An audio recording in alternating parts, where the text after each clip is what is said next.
നമസ്കാരം.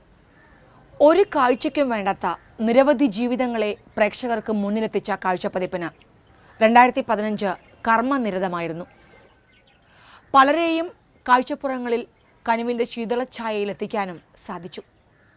തിരിഞ്ഞു നോക്കുമ്പോൾ അഭിമാനിക്കുവാനും ആശ്വസിക്കുവാനും നിരവധി മുഹൂർത്തങ്ങളുണ്ട്. അത്തരം മുഹൂർത്തങ്ങളിലേക്ക് ഒരു തിരിഞ്ഞുനോട്ടം. കാഴ്ചപ്പതിപ്പ് റൗണ്ട് അപ്പ് 2015.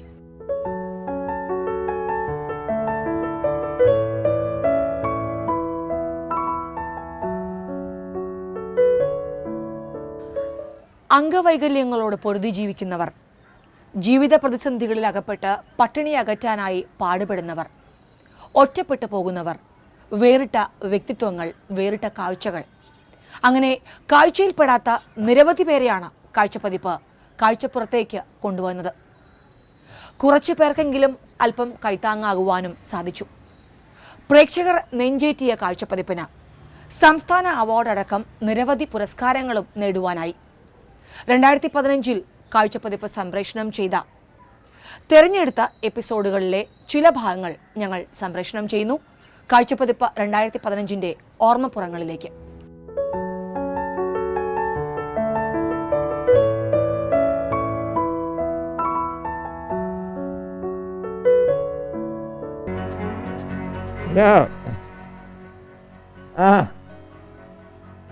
എവിടെയാ?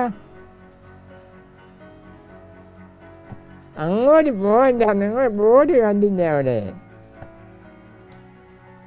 എംടെക്കിൻ്റെ എന്ന് പറഞ്ഞൊരു ബോർഡ് നിങ്ങൾ കണ്ടില്ല? നിങ്ങളിപ്പോൾ എവിടെയാ നിൽക്കുന്നത്? ജോൺസൺ പള്ളിക്കൂടത്തിന്റെ പടി കണ്ടിട്ടില്ല. 75% വികലാംഗനെന്ന് മെഡിക്കൽ ബോർഡിന്റെ സർട്ടിഫിക്കറ്റ്. ജനിച്ച 6 മാസം കഴിഞ്ഞപ്പോൾ പോളിയോ ബാധിച്ച ശരീരം ഇങ്ങനെയായി. ചുരുക്കി പറഞ്ഞാൽ തല മാത്രമേ ഉള്ളൂ, ശരീരമില്ല എന്ന് തന്നെ പറയാം. എന്തിന് ശരീരം? ബുദ്ധി മാത്രം മതിയെന്ന് ജോൺസൺ പറയുന്നു. സ്വന്തം പരിശ്രമം കൊണ്ട് എഴുതാനും വായിക്കാനും പഠിച്ചു. സ്വന്തം പരിശ്രമത്താൽ ഇലക്ട്രോണിക്സിൽ അറിവ് നേടി. സ്വന്തമായി പരീക്ഷണങ്ങൾ നടത്തിവരുന്നു. അതിൽ നിന്നും ഉൽപ്പന്നങ്ങൾ നിർമ്മിക്കുന്നു. LED ലൈറ്റുകൾ നിർമ്മിക്കാനുള്ള സാങ്കേതിക വിദ്യ സ്വന്തമായി വികസിപ്പിച്ചെടുത്തു. സ്വന്തമായി ഒരു നിർമ്മാണ യൂണിറ്റ് ആരംഭിച്ചു. എംടെക് ഇലക്ട്രോ ഡിജിറ്റൽ ഇൻഡസ്ട്രി വീടിനോട് ചേർന്ന് നിർമ്മിച്ച നിരവധി പേർക്ക് തൊഴിൽ നൽകുന്നു. ശരീരം കൊണ്ട് മാത്രം കാര്യമില്ലല്ലോ, ഈ ശരീരത്തിൻ്റെ ഉള്ളിൽ തലയിൽ എന്തെങ്കിലും വേണ്ടേ? അങ്ങനെയുള്ളവരെ തിരിച്ചറിയാൻ ഇന്ന് നമ്മുടെ ഉദ്യോഗസ്ഥ ബന്ധത്തിനും സമൂഹത്തിലെ ജനങ്ങൾക്കും കഴിയുന്നില്ല. ആത്മവിശ്വാസത്തോടെ നിശ്ചയദാർഢ്യത്തോടെ ശരീരമില്ലാത്ത ഈ മനുഷ്യൻ രചിക്കുന്നത് ലോകം നാളെ പാഠമാക്കേണ്ട ചരിത്രമാണ്. പ്രാണസഖി കൂടി എല്ലാത്തിനും കൂട്ടിനായി എത്തിയപ്പോൾ ലോകം ഇവർക്ക് മുന്നിൽ കീഴടങ്ങി. എനിക്കിപ്പം ദൈവം ഇതായിരിക്കാം ഇങ്ങനെ പറഞ്ഞിരിക്കുന്നത്. അപ്പം ഞങ്ങൾ സന്തോഷത്തോടെ അത് ഏറ്റെടുത്തു. ഇവിടം വരെ എത്തി. ഇനി മുന്നോട്ട് പോകണം. അതിന് ദൈവം ഇനിയിപ്പം ആഗ്രഹം എന്ന് വെച്ചാൽ ആഗ്രഹം നമുക്ക് എന്തും ആഗ്രഹിക്കല്ലോ. ആഗ്രഹം ഇത് തന്നെ നല്ല നിലയിൽ മുന്നോട്ട് കൊണ്ടുപോകണം എന്നാണ്. ഒരു തൊഴിൽ നേടുക എന്നത് തന്നെ വലിയ വെല്ലുവിളിയായി എടുക്കുന്നവർ ജോൺസനെ കണ്ടു പഠിക്കട്ടെ. ജോൺസനെ തളർത്തിയ വിധി പോലും നിവർന്നു നിൽക്കാൻ ത്രാണിയില്ലാത്ത ഈ മനുഷ്യന് മുന്നിൽ തോറ്റുപോകുന്ന കാഴ്ച പോയ വർഷം ആദ്യവാരം കാഴ്ചപ്പതിപ്പ് കാഴ്ചപ്പുറത്തെത്തിച്ചു.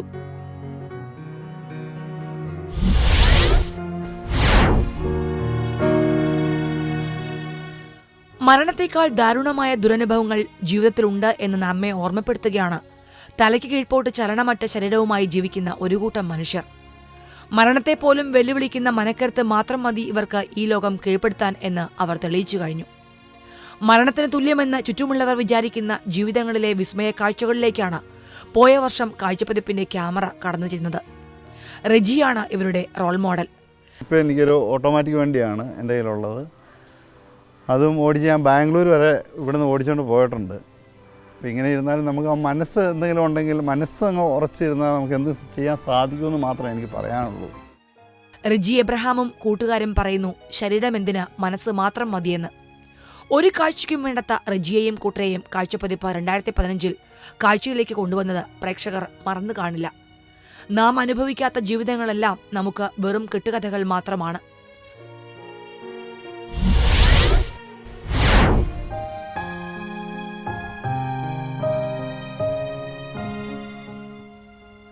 മുട്ടുകൾക്ക് മുകളിൽ വളർച്ചയവസാനിച്ച കൈകാലുകളുമായി ജനിച്ച ഷിഹാബ് ഇന്നൊരു സന്ദേശമാണ്. ശാരീരിക വെല്ലുവിളികളെ അതിജീവിച്ച് മുന്നേറുകയാണ് ഷിഹാബ്. വയലിൻ വായിച്ചും ചിത്രം വരച്ചും നല്ലവണ്ണം പഠിച്ചും കോളേജിലെ ഫൈൻ ആർട്സ് സെക്രട്ടറിയായും ഷിഹാബ് അത്ഭുതമാകുന്നു. സ്വപ്നങ്ങളും പരിശ്രമിക്കാനുള്ള മനസ്സും മാത്രം മതി ജീവിതം ഹൃദയം നിറയുന്ന ഒരു ഗാനമായി മാറാനെന്ന് ഷിഹാബ് തെളിയിച്ചു കഴിഞ്ഞു. ഒരു കാര്യം മാത്രമേ ഉള്ളൂ, നമ്മൾ മാക്സിമം കർമ്മം ചെയ്യുക. ഞാൻ എൻ്റെ ജീവിതത്തിൽ നിന്ന് പഠിച്ചതാണ്, മാക്സിമം നമ്മൾ കർമ്മം ചെയ്യുക, നമ്മൾ ആഗ്രഹിച്ചതൊക്കെ നമ്മൾ തേടിയെത്തും. മനസ്സിന് വൈകല്യമില്ലെങ്കിൽ ശരീരത്തിന്റെ കുറവുകൾ നിസ്സാരമെന്നും മനസ്സുണ്ടെങ്കിൽ എന്തും സാധിക്കുമെന്നും ഷിഹാബ് തെളിയിച്ചു കഴിഞ്ഞു. സ്വയം ഒരു സന്ദേശമായി മാറുന്ന ഇയാൾ ഇല്ലായ്മകൾക്ക് മുകളിൽ ഇച്ഛാശക്തിയുടെ ചിറകുകൾ വീശി പറന്നുയരുന്നവർക്ക് ഒരു പ്രചോദനമാവട്ടെ.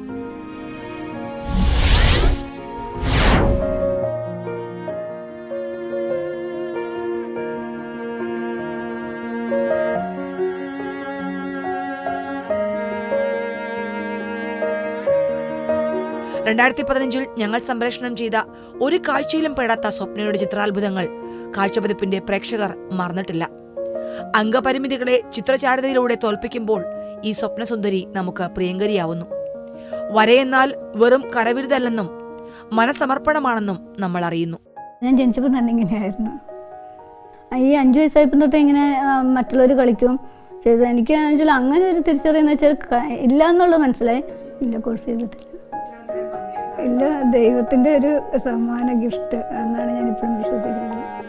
സ്വപ്നയുടെ കാലുകളും ചുണ്ടുകളും വിധി വൈപരീത്യങ്ങളിൽ മനം നൊന്തിരിക്കുന്നവർക്ക് ആവേശവും ആഹ്ലാദവുമാവട്ടെ.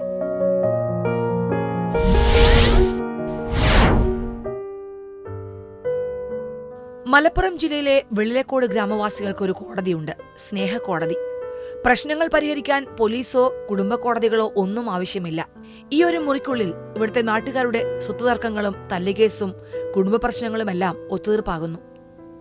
റാബിയയെ കാഴ്ചപ്പതിപ്പ് പ്രേക്ഷകർക്ക് പരിചയപ്പെടുത്തിയത് 2015 വൈകല്യമുണ്ടെങ്കിൽ അതിനെ തരണം ചെയ്ത് മുന്നോട്ടു പോകാൻ സഹായിക്കുന്ന ഒരു അധിക ശക്തി ശരീരത്തിന്റെ ഏതെങ്കിലും ഒരു ഭാഗത്ത് ഒളിച്ചിരിപ്പുണ്ടാകും. അത് ഓരോരുത്തരിലും വ്യത്യസ്തമായിരിക്കും. ഈ അധിക ശക്തി കണ്ടെത്തി അത് പരിപോഷിപ്പിച്ച് മുന്നോട്ട് കൊണ്ടുപോയാൽ സ്വയം പര്യാപ്തമാവാൻ ഓരോരുത്തർക്കും കഴിയുമെന്ന് റാബിയ സാക്ഷ്യപ്പെടുത്തുന്നു. ബധിരരും മൂകരുമായ മക്കളുമായി ജീവിക്കാൻ പാടുപെടുന്ന 84 വയസ്സുള്ള ദേവകിയമ്മയും അംഗവൈകല്യങ്ങളില്ലെങ്കിലും ഒരു മോഹങ്ങളുമില്ലാതെ ബുദ്ധിമാന്യം സംഭവിച്ച മകളെയും കൊണ്ട് ജീവിക്കാൻ പാടുപെടുന്ന രാധാകൃഷ്ണനെയും ഒരു കാഴ്ചയ്ക്കും വേണ്ടാത്ത ചീനവലക്കാരിയെയും ജീവിക്കാൻ പാടുപെടുന്ന ചിതയുടെ കാവൽക്കാരി സെലീനയെയും കാഴ്ചപ്പതിപ്പ് അനുധാവനം ചെയ്തവരിൽ പെടുന്നു.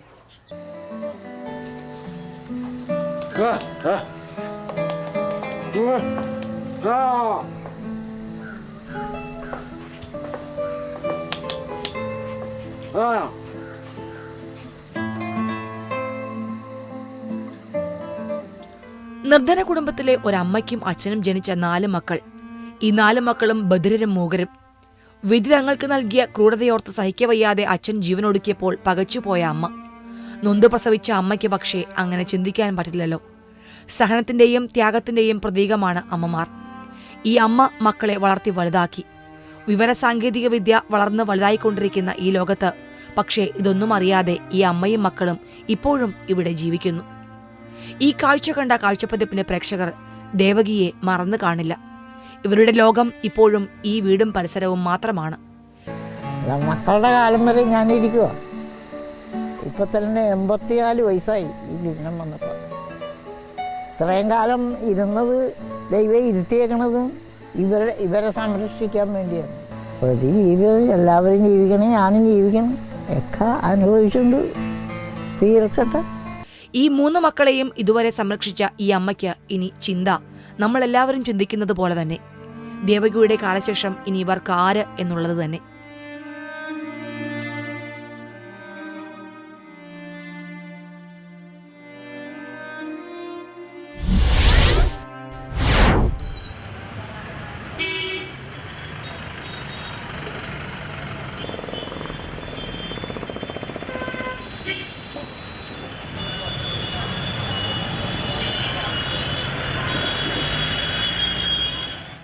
ലോട്ടറി കച്ചവടക്കാരനായ രാധാകൃഷ്ണൻ അറിയില്ല തന്റെ കാലശേഷം ശരീരത്തിനും മനസ്സിനും ബുദ്ധിമാന്യം സംഭവിച്ച ഈ മകളെ ആര് നോക്കുമെന്ന്. ഡ്രൈവറായിരുന്ന രാധാകൃഷ്ണൻ മകളുടെ സംരക്ഷണത്തിനായാണ് ജോലി രാജിവെച്ച് ലോട്ടറി കച്ചവടം ആരംഭിച്ചത്. ജീവിതത്തിന്റെ നിർഭാഗ്യങ്ങൾക്ക് നടുവിലാണ് ഇവർ ലോട്ടറി വിൽക്കുന്നത്. ലോകത്തിന്റെ കഴുകൻ കണ്ണുകളിൽ നിന്ന് മകളെ കാത്തുവയ്ക്കുന്ന അച്ഛന്റെ കരുതൽ. അവളെ കുളിപ്പിക്കണം, ഡ്രസ്സ് അലക്കി കൊടുക്കണം, വീട്ടിലെ പണിയെല്ലാം ചെയ്യണം, മുറ്റമടിച്ച് വിളക്കെത്തിക്കണം. വേറെ എനിക്കായിട്ട് ഒരു ആഗ്രഹവുമില്ല. മകളെ എവിടെയെങ്കിലും എത്തേണ്ട വരെ ഇങ്ങനെ കൊണ്ടുനടക്കണം. എങ്ങനെയെങ്കിലും ആയുസ് നീട്ടിയെടുക്കണം, അത്രേ ഉള്ളൂ. വലിയ ആഗ്രഹങ്ങളൊന്നുമില്ല. ഒരു കാഴ്ചയ്ക്കും വേണ്ടാത്ത ഒരച്ഛന്റെയും ബുദ്ധിമാന്യം സംഭവിച്ച മകൾ ഈശ്വരിയുടെയും ജീവിതം 2015 നീറുന്ന മറക്കാത്ത ഓർമ്മയായി.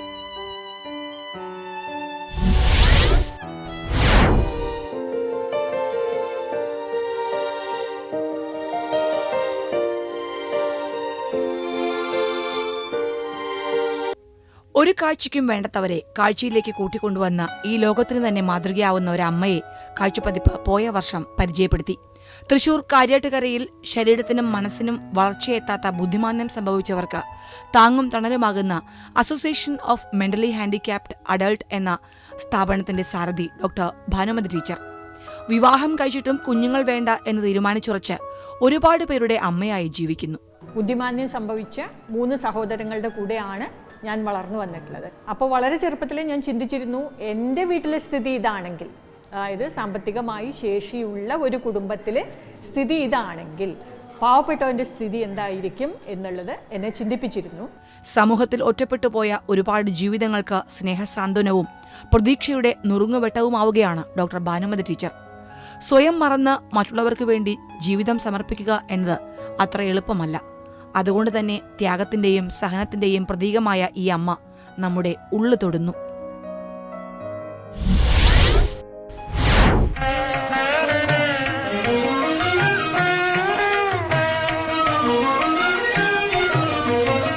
തിലകം ചാർത്തി ചികിയുമഴകായി പലനാൾ പോറ്റിയ പുണ്യശിരസേ ഉലകം വെല്ലാൻ ഉഴറിയ നീയോ വിലപിടിയാത്തോരു തലയോടായി.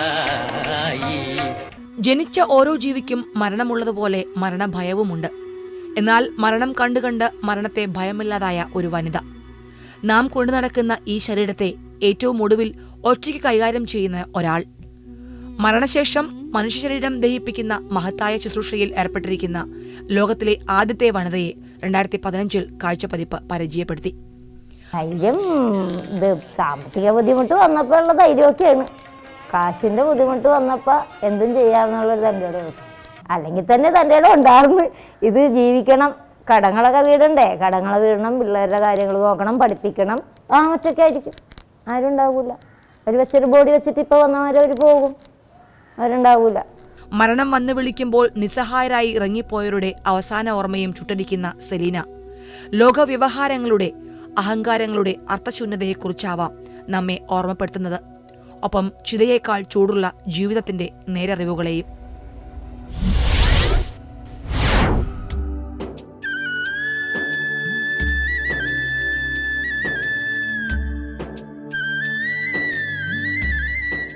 ഒരു വൃക്ഷത്തെ ജീവന തുല്യം സ്നേഹിച്ച് സ്വന്തം പേരിനൊപ്പം ആ വൃക്ഷത്തിന്റെ പേരും വിലാസമാക്കിയ ഒരു മനുഷ്യനുണ്ട് നമുക്കിടയിൽ. പ്ലാവ് ജയൻ എന്ന KR ജയൻ. പ്ലാവ് ജയനിലൂടെ പ്ലാവിന്റെ പുണ്യവും കാഴ്ചപ്പതിപ്പിലൂടെ പ്രേക്ഷകർ തൊട്ടറിഞ്ഞു. ഒരു മരം മുറിക്കാൻ നമുക്കാരും അധികാരം തന്നിട്ടില്ല. നമ്മുടെ പൂർവികർ ഈ തള്ളപ്ലാവുകൾ ഇന്ന് വലിയ പ്ലാവുകളായിട്ട് നിൽക്കുന്നത് വെച്ചത് നമുക്ക് വെട്ടി മുറിച്ച് കാശാക്കാൻ വേണ്ടിയിട്ടല്ല. അപ്പോൾ അവർ ഈ മനമുരുകിയിട്ടാണ് കള്ളർക്കായിരം പിള്ളർക്കായിരം ഉടയോന് പന്തീരായിരം എന്ന് പറഞ്ഞ് മനമുരുകി അകമുരുകി പ്രാർത്ഥിച്ചിട്ടൊക്കെയാണ് സൂര്യൻ ഉച്ചിയിൽ നിൽക്കുന്ന സമയത്ത് ആരും കാണാതെയാണ് വല്ലവരും പോകണമെങ്കിൽ അവരൊക്കെ പോയതിന് ശേഷം അവരിത് വെക്കുള്ളൂ. സൃഷ്ടി നടത്തുക എന്ന് പറയുന്നത് എപ്പോഴും കാണാതെ ചെയ്യേണ്ട കാര്യങ്ങളാണ്. ആ പ്ലാവിനെ ജീവിതത്തിൽ വരിച്ച ജയനെ പ്രകൃതി സ്നേഹികൾ തിരിച്ചറിയട്ടെ. അദ്ദേഹത്തിന്റെ നിഷ്കാമ കർമ്മം തലമുറകൾക്ക് തണലായി ഭവിക്കട്ടെ.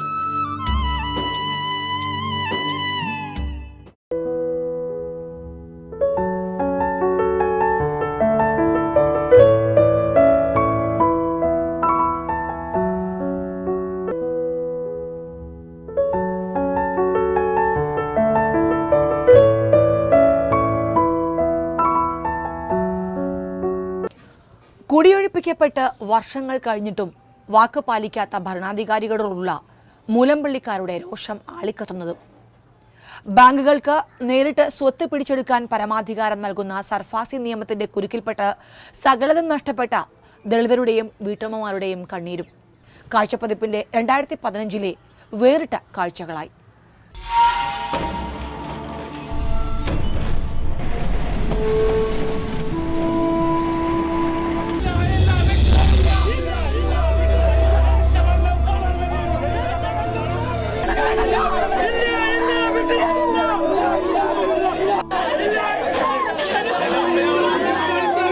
വികസന കുതിപ്പിൽ വഴിയാധാരമാക്കപ്പെട്ട മനുഷ്യരുടെ നിലയ്ക്കാത്ത നിലവിളിയാണ് മൂലംപള്ളി. മൂലംപള്ളിയുടെ മുറിപ്പാടുകളിലൂടെയും 2015 കാഴ്ചപ്പതിപ്പ് സഞ്ചരിച്ചു. വൻ നഷ്ടത്തിലേക്ക് കൂപ്പുകുത്തുന്ന കണ്ടെയ്നർ ടെർമിനൽ ഇവരുടെ നിശ്വാസങ്ങൾക്ക് മുന്നിൽ ചോദ്യചിഹ്നമാവുകയാണ്. വികസനത്തിനു വേണ്ടിയുള്ള ഏത് കുടിയൊഴിപ്പിക്കലുകൾക്ക് നേരെയും പ്രതിഷേധമുയർന്നതും അതുകൊണ്ട് തന്നെയാണ്. നമ്മുടെ വികസന സങ്കല്പങ്ങൾ തിരുത്തപ്പെടേണ്ടതുണ്ടോ എന്ന ചോദ്യം കൂടിയാണ് മൂലംപള്ളി നാടിന് മുന്നിൽ ഉയർത്തുന്നത്. നഷ്ടം ഉണ്ടാവുള്ളൂ, ഗതി ഉണ്ടാവില്ല സർക്കാരിന്. എന്താണെന്ന് വെച്ചാൽ ഇത്രയും ആളുകളുടെ കണ്ണുനീര് വീഴണേണ്, പല ആളുകളുടെയും കണ്ണുനീര് വീഴണേണ്. അപ്പം ഉണ്ടാവില്ല.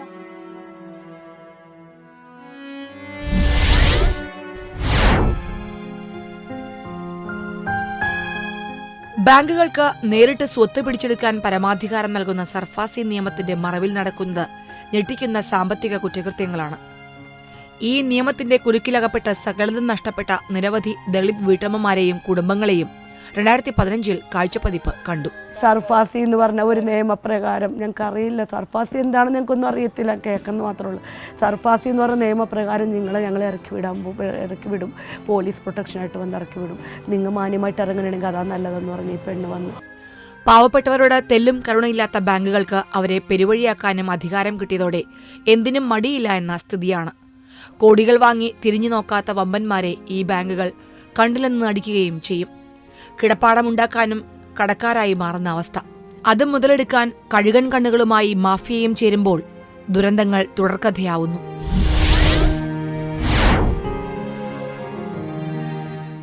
സ്വന്തമായി ഒരു കിടപ്പാടത്തിന് വേണ്ടിയുള്ള കാത്തിരിപ്പ് എങ്ങുമെത്താതെ കുതിച്ചുപായാനൊരുങ്ങുന്ന കൊച്ചിയുടെ മെട്രോയ്ക്ക് കീഴെ കുറെ പച്ച മനുഷ്യർ.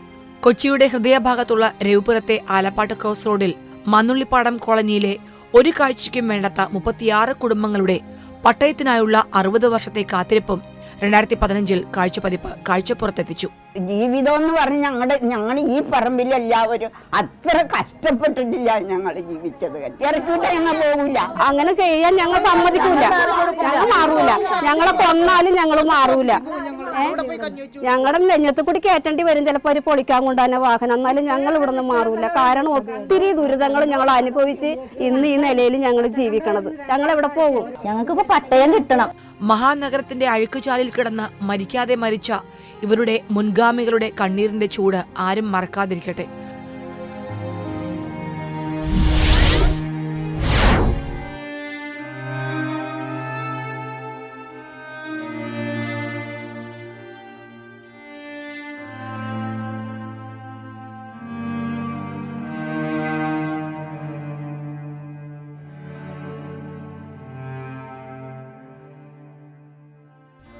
രണ്ടായിരം വർഷങ്ങൾക്ക് മുൻപ് നമ്മുടെ നാട്ടിലേക്ക് കുടിയേറിയ ജൂതന്മാർ അവർക്ക് ആരാധിക്കാൻ കൊച്ചിയിൽ ഒരു സിനഗോഗ് പണിതു. വമ്പൻ ബിനാലയ്ക്കിടയിൽ ഈ ജൂതചരിത്ര സ്മാരകത്തെ ആരും സംരക്ഷിക്കുന്നില്ലല്ലോ എന്ന സങ്കടവുമായി അന്നത്തെ ജൂത പാരമ്പര്യത്തിൽ ഇന്ന് അവശേഷിക്കുന്ന ഒരു ജൂത പിന്മുറക്കാരന്റെ വിലാപവും 2015 കാഴ്ചപ്പതിപ്പ് കാഴ്ചയിലേക്ക് കൊണ്ടുവന്നു.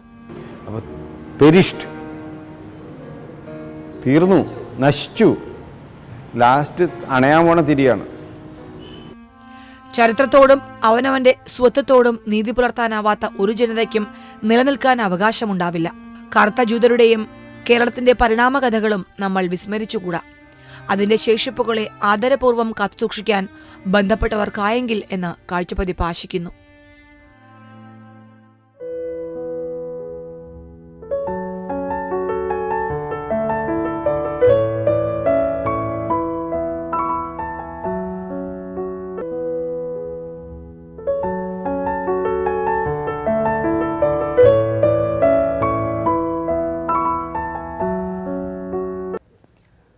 രണ്ടായിരത്തി 2015 കാഴ്ചപ്പതിപ്പ് ലോകത്തിന് മുന്നിൽ അവതരിപ്പിച്ച പല കാഴ്ചകളെയും പ്രേക്ഷകർ ഹൃദയത്തിൽ ഏറ്റുവാങ്ങിയെന്ന് സന്തോഷത്തോടെ ഞങ്ങൾ ഓർക്കുന്നു. ഒപ്പം അധികാര സ്ഥാനത്തിരിക്കുന്നവരും പ്രശ്നങ്ങളിൽ ഇടപെട്ടു. കാഴ്ചപ്പതിപ്പിന്റെ ഓരോ എപ്പിസോഡും പ്രേക്ഷകർ നെഞ്ചേറ്റുന്നതിന് തെളിവാണ് അവർക്ക് ലഭിക്കുന്ന സഹായങ്ങളും ഒപ്പം അധികാരികൾ ഇടപെട്ട് അവർക്ക് നൽകുന്ന സഹായ വാഗ്ദാനങ്ങളും. അമ്മയുറങ്ങാത്ത വീട് കണ്ട പ്രേക്ഷകർ നൽകിയ കൈത്താങ്ങ് കാഴ്ചപ്പതിപ്പ് അവരുടെ വീട്ടിലെത്തിച്ചു. CPM എറണാകുളം ജില്ലാ സെക്രട്ടറി P. രാജീവാണ് തുക ദേവകിക്കും കുടുംബത്തിനും കൈമാറിയത്. ഇപ്പൊ കിട്ടിയ സഹായത്തിന് നന്ദി നന്ദി നന്ദി. മണ്ണുള്ളിപ്പാടം കോളനി നിവാസികളുടെ സങ്കടവും ആരാധ്യായ മേയറും MLA ഹൈബി ഈഡനും കേട്ടു. കാഴ്ചപ്പതിപ്പ് ശ്രദ്ധയിൽപ്പെട്ട MLA ഉടൻ മണ്ണുള്ളിപ്പാടം കോളനിയിലെത്തി. പുതിയ മേയർ അധികാരമേറ്റയുടൻ ആദ്യ നിവേദനം MLA സമർപ്പിച്ചു. 36 കുടുംബങ്ങളുടെ നീണ്ട 60 വർഷത്തെ കാത്തിരിപ്പിന് ഈ പുതുവർഷമെങ്കിലും വിരാമമാകുമെന്ന് നമുക്ക് പ്രത്യാശിക്കാം. അന്ന് പ്രോഗ്രാം കഴിഞ്ഞ് പോയ പിന്നെ ഹൈബി ഈഡൻ MLA, പിന്നെ തഹസീൽദാർ, പിന്നെ ഡെപ്യൂട്ടി കളക്ടർ എല്ലാവരും വന്നിട്ടുണ്ടായിരുന്നു. ഈ കാഴ്ചപ്പതിപ്പിലൂടെ ഇത് കാണിച്ചുകൂടിയാണ് എല്ലാവരും ഇവിടെ വന്നു തുടങ്ങിയത്. ഇവിടെ ഒരു അനക്കം ഉണ്ടായിരുന്നു. അതിനുശേഷം എല്ലാവരും വന്ന് നല്ല രീതിയിലായിട്ട് വില്ലേജ് ഓഫീസറിലൂടെ വന്ന് എല്ലാ വീടുകളിലും വന്ന് കംപ്ലീറ്റ് എല്ലാം അളന്ന് പുള്ളി എല്ലാം മാർക്ക് ചെയ്ത് അതിനുശേഷം പോയിട്ട് പിന്നെ കൗൺസിലർ, പിന്നെ നമ്മുടെ ഈഡൻ, പിന്നെ എല്ലാ ഇവിടെ വേണ്ടപ്പെട്ട ഒരുമാനപ്പെട്ട ഉദ്യോഗസ്ഥന്മാരൊക്കെ ഇവിടെ വന്നിട്ടുണ്ട്. ഞങ്ങളെല്ലാവരുടെയും പ്രതീക്ഷ അവരത് അംഗീകരിച്ച് തരും എന്നുള്ളതാണ്. അതില്ല ഞങ്ങൾ സന്തോഷിച്ചിരിക്കുന്നത് ചെയ്തു കിട്ടുന്നുള്ളത്. ഏറ്റവും കൂടുതൽ നന്ദി പറയുന്നത് കാരുണ്യത്തിന്റെ വഴിയെ നീങ്ങുന്ന കൊച്ചിയിലെ പോപ്പുലർ സ്റ്റാൻഡ് കാഴ്ചപ്പതിപ്പിലൂടെ പോപ്പുലറായി കഴിഞ്ഞു. സഹായങ്ങൾ ചോദിച്ചും സഹായം വാഗ്ദാനം ചെയ്തും നിരവധി പേരാണ് ഇവരെ തേടിയെത്തുന്നത്. ഓട്ടോക്കാരുടെ ഒരു പുതിയ മുഖമാണ് കാഴ്ചപ്പതിപ്പ് പ്രേക്ഷകർക്ക് മുന്നിലെത്തിച്ചത്. ഈ കാഴ്ചപ്പതിപ്പ് കണ്ടതോടെ നമുക്ക് ഒരുപാട് സഹായങ്ങൾ ചെയ്യാൻ പറ്റി. 2015 നീറുന്ന വേദനയായി മാറിയ രാധാകൃഷ്ണനും ചെറു കൈത്താങ്ങാവാൻ കാഴ്ചപ്പതിപ്പിന് സാധിച്ചു. രാധാകൃഷ്ണന്റെ സങ്കടം കേട്ട പ്രേക്ഷകർ നിരവധി സഹായങ്ങളാണ് നൽകിയത്. ബാഹ്യശക്തികളുടെ ഇടപെടലുകൾ എന്തൊക്കെയുണ്ടായാലും ഈശ്വരിയെപ്പോലെയുള്ള കുഞ്ഞുങ്ങൾക്ക് ബന്ധപ്പെട്ട അധികാരികൾ സംരക്ഷണം നൽകേണ്ടത് ജനാധിപത്യ സംസ്കാരത്തിന് അനിവാര്യമാണെന്ന് കാഴ്ചപ്പതിപ്പ് ഒരിക്കൽ കൂടി ഓർമ്മപ്പെടുത്തുന്നു. ജീവൻ ടിവിക്കാർ ഇങ്ങനെ ഒരു മനസ്സ് കാണിച്ചതിന് വളരെ വളരെ നന്ദി. പ്രേക്ഷകരുടെ അംഗീകാരമാണ് കാഴ്ചപ്പതിപ്പിന്റെ ഏറ്റവും വലിയ അംഗീകാരം. പോയ വർഷം ലഭിച്ച മറ്റു ചില അംഗീകാരങ്ങളും അവാർഡുകളും. പോയ വർഷത്തെ സംസ്ഥാന ടെലിവിഷൻ അവാർഡുകൾ പ്രഖ്യാപിച്ചപ്പോൾ ജീവൻ ടിവിക്ക് 3 അവാർഡുകൾ ലഭിച്ചു. ജീവൻ ടിവി സംപ്രേഷണം ചെയ്യുന്ന കാഴ്ചപ്പതിപ്പിന് ജൂറിയുടെ പ്രത്യേക പരാമർശം ലഭിച്ചു. ജീവൻ ടിവിയുടെ ഡോക്യുമെന്ററി പരമ്പരയായ കാഴ്ചപ്പതിപ്പിലെ ദൃശ്യങ്ങൾ പകർത്തിയ MP വിജയനെ മികച്ച ക്യാമറാമാനായി തെരഞ്ഞെടുത്തു. സാമൂഹിക പ്രസക്തിയും പ്രതിബദ്ധതയും പ്രകടിപ്പിക്കുന്ന പരിപാടിയായ ജീവൻ ടിവിയിലെ കാഴ്ചപ്പതിപ്പിന് ജൂറിയുടെ പ്രത്യേക പരാമർശം ലഭിച്ചു. Doctor BR Ambedkar institute for national സ്റ്റഡീസിന്റെ 2015 ബ്രെയിൻസ് മീഡിയയുടെ മികച്ച വാർത്താധിഷ്ഠിത ഫീച്ചർ പരിപാടിക്കുള്ള അവാർഡ് കാഴ്ചപ്പതിപ്പിന് ലഭിച്ചു. കാഴ്ചപ്പതിപ്പ് പരമ്പരയിലെ അമ്മയുറങ്ങാത്ത വീട് എന്ന എപ്പിസോഡാണ് അംബേദ്കർ പുരസ്കാരത്തിന് അർഹമായത്. കാഴ്ചപ്പതിപ്പ് റൗണ്ടപ്പ് 2015 സമാപിക്കുന്നു. ദൃശ്യമാധ്യമ ലോകത്തെ വേറിട്ട പരിപാടിയായി കാഴ്ചപ്പതിപ്പിനെ നെഞ്ചേറ്റിയ എല്ലാ പ്രേക്ഷകർക്കും നന്ദി. തുടർന്നുള്ള പ്രയാണത്തിനും പ്രേക്ഷകർ കൂടെയുണ്ട് എന്ന നെഞ്ചുറപ്പോടെ ഇനി 2016 ഒരിക്കൽ കൂടി നന്ദി.